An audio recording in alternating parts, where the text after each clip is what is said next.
Hello guys, ang magandang umaga guys. Meron dumating sa akin na board ng T5. So, isang piraso lang to guys. So, sample lang to ng company. Pinapadala lang sa akin para tinitingnan kung gumagana ba siya. So, ito yung mainboard ng T5. So, ito guys, may power sa pero wala siyang display. Common issue ng mga T5 yan guys pag inabot na ng more than almost 10 years guys. Yun na yung naging issue niya. RAM error or nagkakaroon siya ng may power siya pero wala siyang display. So, ngayon guys. So, magpapalit tayo ng mainboard. Testing natin yung mainboard na dumating na galing ng mainland China. So, testing natin kung gagana ba tong board na to. So, ito yung guys. Ito yung luma naming monitor. So, lang natin. Palitan natin ang mainboard.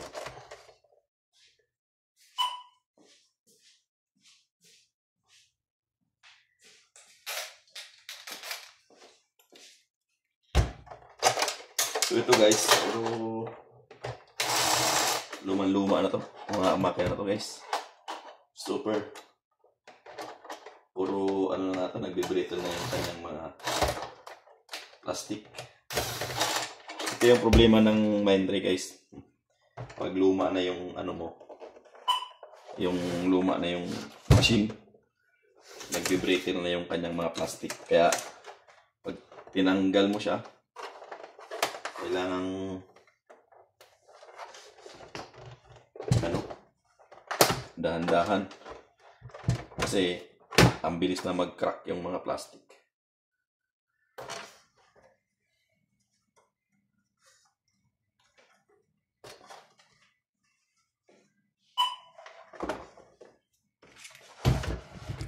So ito yung papalitan din guys, yung nasa ilalim nitong, ito kasi yung pinaka mainboard, ito CPU board to eh.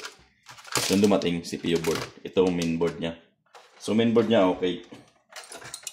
So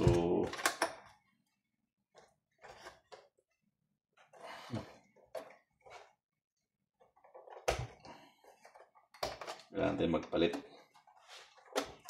Matagal na nito guys, na sa mga 2009 to namin na-acquire guys eh. So 2009, so 2025 na ngayon, matatapos na yung 2025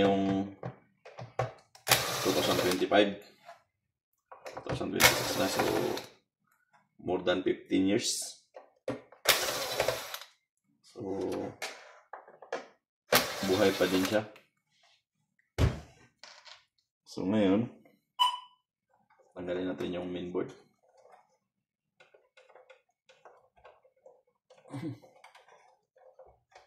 Tigas. Patigas siya. So nakasaksak to guys eh. Sa mga meron tong hawakan ditong panghila, kailangan balik na rin.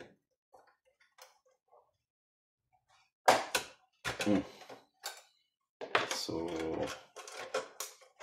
tanggal na natin. So ito yung papalitan din guys, ito. Itong mainboard na ito papalitan natin. So yung dumating. So ito guys, sample lang to para malaman lang na ito. Parehas naman. Ayun. So parehas. So wala namang pinagkaiba.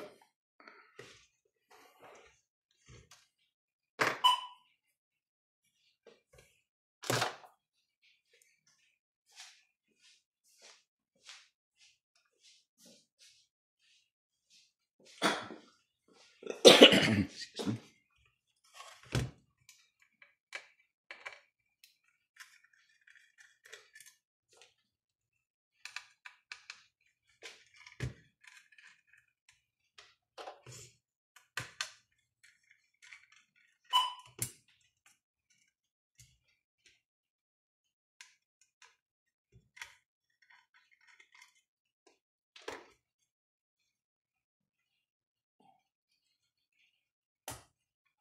So ito guys, Ang importante guys, yung connector niya parehas. Ayan o.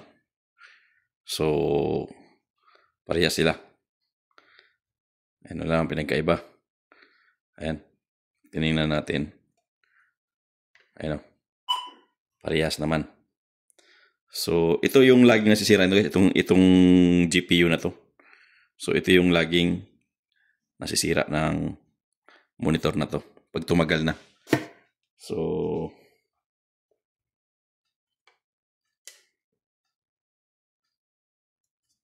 yan. So, kanang sapak yung connector natin. Parehas na parehas. So, walang pinagkaiba.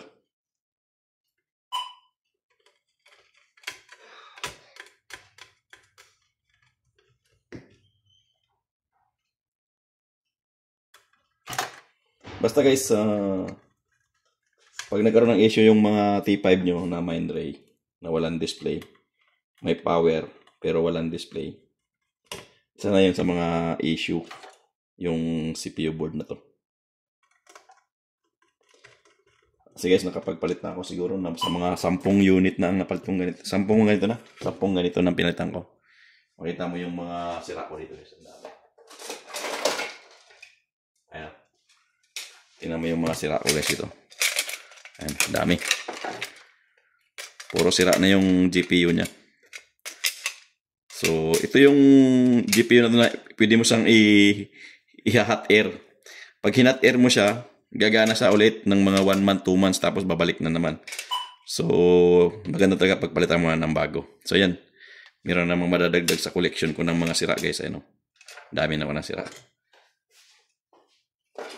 So, kabit na natin. So, yan. Kinabit na natin yung bago. So, install natin ulit dito.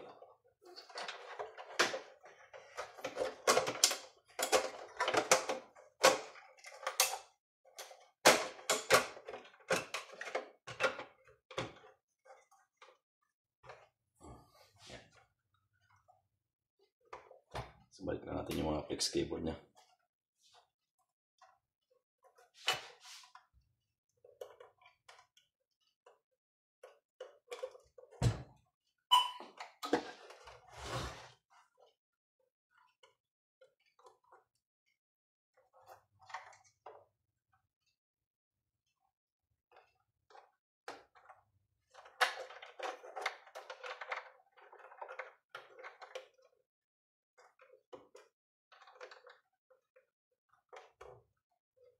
So dito sa flex cable guys, hindi ka naman nagkakabaliktad-baliktad kasi magkakaiba-iba yung connector niya. Kaya madali lang siya. Yun. So na-connect na natin. Ngayon, natin itong yung battery niya pala. I-connect yung battery. Ito wala siyang connection. Ayun lang yun. So naka-connect na. Tapos, screw na natin guys. Para sigurado.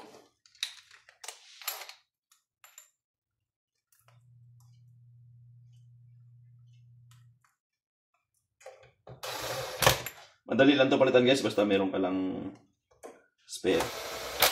Ngayon guys, ang ano ko kasi lahat ng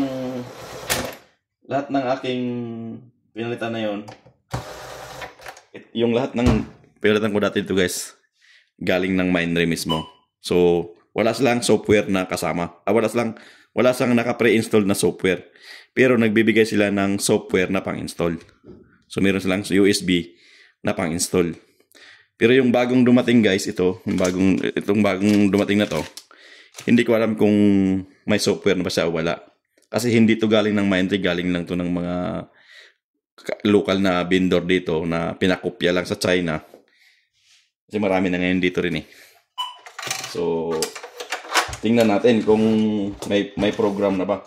May naka-pre-install na ba siyang software. Mas maganda kung may naka-pre-install guys kasi hindi ka na magpo-program ulit. Mahirap mag-program din kasi nito eh. Pag-install ng program. Kung nakita niyo yung video ko dati sa pag-install ng program, meron akong video nito na nag-install ako ng program ng Mind T5. So, tingnan natin kung may program na ba to. Ayan, connect na. So, hindi mo natin isarado.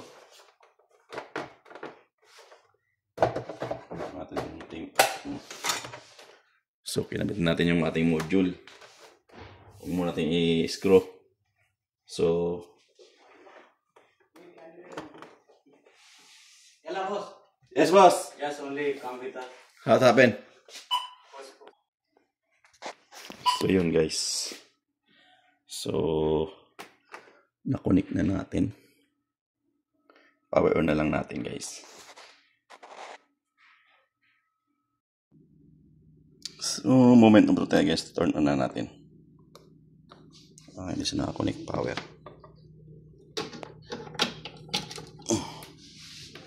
So, on na natin.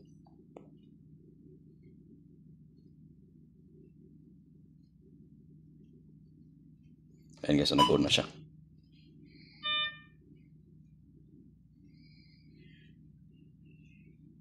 Chinese.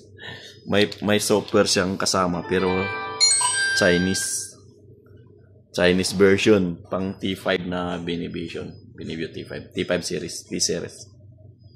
So ngayon kailangan nating baguhin yung language. So hindi ko alam kung kaya bang baguhin ang language nito. Sa menu, scan mo nga ito kung asan yung English Arabic dito. Ay, English dito. So ayan guys, so hindi ko maintindihan kasi Chinese. So ngayon gagawin natin i-Google Translate na lang natin. Ulit, ito Google Translate mo.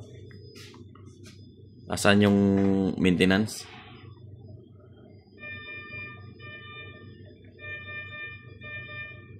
Saan yung maintenance yan? Tingnan. System time, calculate, analog, record interface. Ayan. Asan yung ano? System time lang yan. I mean, maintenance ito. Pang ilan? 1, 2, Pang-apat.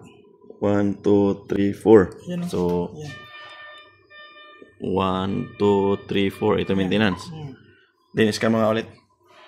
Ito tayo sa user, ano. Sa user kasi yung babaguhin yung ano eh. Saan yung user maintenance? Yan, yung user maintenance. User maintenance. Pang ilan? Pangalit to. Yan. So, ito guys. 1 user maintenance. Yan. Ito. Uy, may password. Password nito. Try natin kung kaya natin gawing 1, 2, 3. 1, 2, 3. Enter. Okay. Yung mga, saan yung okay dyan? Ito, panigurado ito. Ito yung okay nito eh. Sure. Okay ah. Sure ah. Sure. Okay. Yun. So, saan yung language? Yan, Chinese. Chinese. Ito. Ito lang pala guys. Ito English natin. Yan, English. Yun. Kasi, Tapos, saan yung okay, boy? Saan yung okay? Yung okay. yan. Language. Touchscreen calibration. Asan yung okay? Yan. Ganyan lang? English na yan? Asan yung okay? Other settings. Configuration. Okay na yan. So, ano, close na lang siguro yan. Ayan, select and select the language in which the monitor appear. English na nga eh. Ayan. So, nasaan yung ano? Yan. Select language ito. Select. Boom. Wala eh. Yan, okay na yan. Sige, okay. Close na natin yan. Yan, kung mag-change ng English. Arab, English. Ano pa rin? Chinese pa rin. Yung touch screen calibration, hindi mo na ikaw yan? Hindi na. Iba yan. Yung language lang, ginawa lang natin na English. Chinese kasi yung dumating na board eh.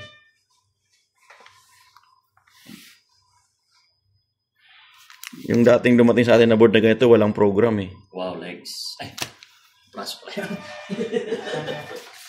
Global front partner can rely on. Oh, meron na sa ano eh. So, ayan o. Ayan na, English na. Ayos! English na, oh. Ganun lang pala. So, English na. Try natin kung gagana. Ay, bakit nawala yung inspiration? Bakit na puro ECG na to? Setup. Saan yung setup? So, dito tayo sa main menu. Screen layout. Screen layout. All waveforms. All waveforms. Then, okay. So, ayan na guys. So, ayan. Okay na siya guys. Ayan. So, ganun lang.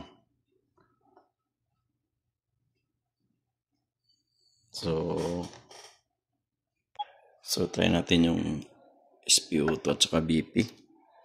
Ayan. So, yan yung layout niya dapat guys, ganyan. So, ito may BP pa. Kunin natin yung BP. Para malaman natin kung gumagana ba rin yung BP. So, yan. So, mas maganda kasi kung may testing natin guys ng lahat ng parameters. Alam mo to, SpO2, ECG, BP. Ayan, testing natin kung SpO2 kung gagana ba. Ayan. So, hindi na ako gumamit ng simulator. Yung daliri ko lang ginawang simulator guys. So, okay. Okay yung ating SpO2. So, isang 97 yung ano ko. SpO2 ko, yung pulse rate is 94. So, okay yun. So, dito tayo sa ECG. Testing natin yung ECG guys.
So, yan guys, okay din yung ating ECG.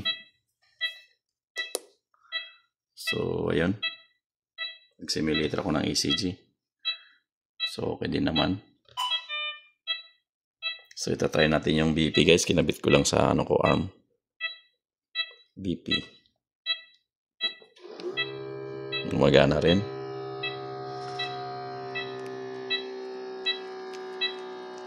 Yan.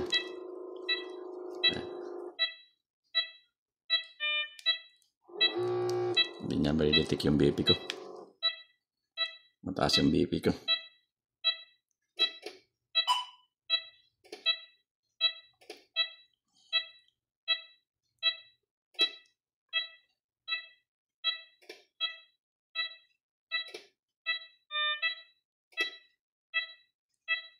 Actually guys, separate naman yung, ayun guys. So, meron na siyang BP. So, mataas lang. Mataas lang yung BP. Kasi, mataas talaga ang BP ko kasi sa military, ginagamit ko lang yung aking BP. So, yan yung BP ko. So, ito guys. So, at least, gumagana siya. So, meron na